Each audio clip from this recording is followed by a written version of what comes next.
tak mengaku, kenapa tak mengaku bersalah? Macam mana sedih lah time tu. Aduh celaka, dia tangkap pula kan.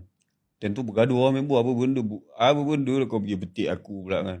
Kau pergilah masuk lain, kau yang kena tangkap pergilah seorang-seorang. Petik ramai buat apa. Menyesal.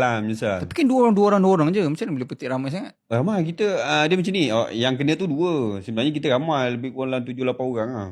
Ada yang macam saya cakap lah, kali yang ke ada time tu kita dah hardcore. Hardcore tu dah dah start bawa senjata lah.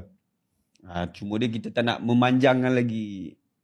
Macam ni, memanjangkan lagi kes tu. Macam contoh lah, kalau 6 orang 7 orang kena, dia lagi banyak cerita. Mungkin tak jawab 13, mungkin jawab 20. Mungkin jawab 25 kes pula. Sebab banyak. Dengan dia kita buat lain, dengan tu buat lain. Oh, faham. So kena ni atas 13 kes. 13 kes je. Dan yelah, kenapa tak mengaku bersalah ni? Macam mana? Sebab kita dah tahu lah, bukti tak ada. Oh. Setiap kali kita dah buat job tu kan, kita dah settle lah. Kita akan buang telefon, SIM card kita buang. Barang-barang bukti lah kita buang lah. Yang apa orang punya yang kita samun tu lah. Dan kita yakin lah kalau pergi buat bicara pun kita takkan kalah lah. Jadi sebab tu ada EO tu, Ordinance Darurat tu. Dia dah tahu dah kau tak payah nak buang bukti ke apa ke, kau tak payah dah. Aku tahu dah kau buat kerja ni. Angkat, jalan. So memang masa tu anda ambil lawyer pun nak fight? Kalau naik mahkamah tu memang kita nak fight lah. Tapi tak boleh sebab kita dia under LHDN.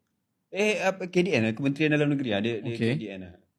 So yang tu maksudnya dia tak boleh fight lah. Bukan polis take over lah, dia KDN. Kementerian Dalam Negeri. So tu memang kira macam mana? Automatically bersalah juga? Automatic bersalah. Maksudnya dia akan bagi kita dia charge kita, tak ingat lah dia punya section tu, tapi sama ada kita buang daerah ataupun masuk PPA, Pusat Pemulihan Akhlak macam tu lah. Okay.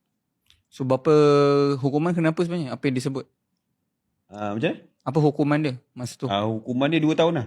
2 tahun penjara? 2 tahun penjara solid tau. Macam kalau kita masuk penjara biasa, 2 tahun tolak cuti. Duduk setahun 6 bulan, setahun 8 bulan, lebih kurang macam tu lah. Tapi kalau kita bawah EO. Tolak cuti? Dia ada tolak cuti. Siapa yang cuti? Macam ni. Okay, contohlah. Macam contoh, kena penjara 2 tahun. Dia ada cuti, dia tolak Sabtu Ahad, cuti agung lah apalah. Jadi hukuman kita tu kurang lah. Oh. Faham tak? Dia kurangkan hukuman kita melalui cuti. Setiap tahun tu dia ada berapa cuti ada? Banyak ke? Banyak lah. Semua cuti tu dia tolak. So korang keluar awal? Ya. Okay. Kat penjara pun ada cuti juga.